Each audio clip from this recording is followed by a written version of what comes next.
Keputusan SPM, 5 nasihat untuk pelajar dan ibu bapa. Baru-baru ni baru saja ada keputusan SPM tahun 2024-25.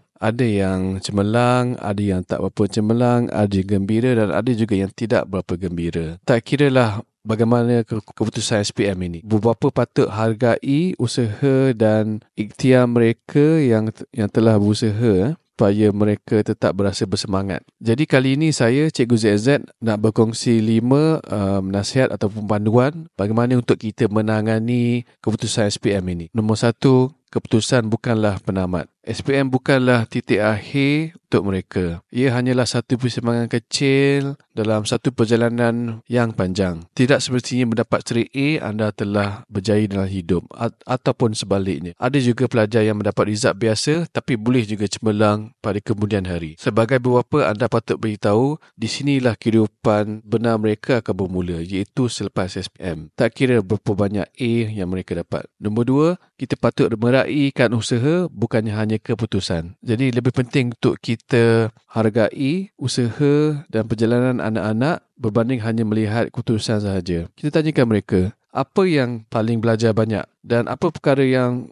sukar yang kamu berjaya tempuhi. Ini akan membuatkan mereka yakin dengan diri sendiri dan bukan keyakinan hanya berdasarkan keputusan semata. Nombor 3, usah bandingkan keputusan dengan orang lain. Pupu awak tu dapat 10 A, awak ni dapat berapa A je. Ungkapan ini walaupun nampak semacam bergurau tapi memberi impak yang besar kepada anak-anak. Setiap anak-anak mempunyai keunikan mereka yang tersendiri. Bandingkan dia dengan diri sendiri yang lalu dengan dia yang sekarang, bukannya dengan orang lain. Itu adalah perbandingan yang lebih sihat. Nombor 4, berikan masa untuk mereka berfikir untuk ke langkah seterusnya. Bila sahaja mendapat keputusan SPM, bukanlah anda harus terus buat keputusan tergesa-gesa untuk langkah seterusnya. Kadang-kadang kita perlukan masa untuk memikirkan apakah langkah seterusnya. Mungkin anda terpaksa termenung sementara dan harus punyai ruang untuk anda berfikir. Jadi kita harus mengenal minat mereka, tanya apa impian mereka dan bagaimana memilih haluan hidup yang lebih matang. Jadi anak-anak perlukan masa. Ada yang perlu kepanduan juga. Yang penting kita dengar dulu sebelum kita buat keputusan besar. Nombor 5,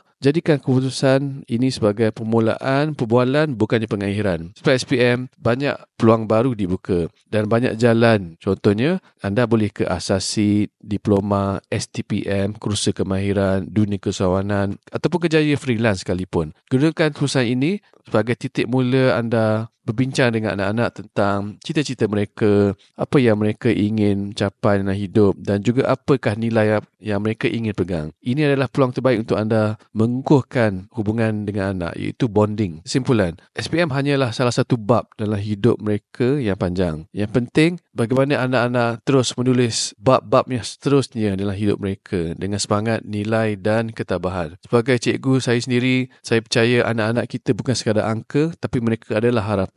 Dan tugas kita adalah untuk menyalakan api itu, bukan memadamkannya. Jadi saya ucapkan tahniah kepada semua pelajar dan ibu bapa. Tidak kira apa keputusan anda sudah buat yang terbaik dan kita terus ke hadapan. Itu yang paling penting.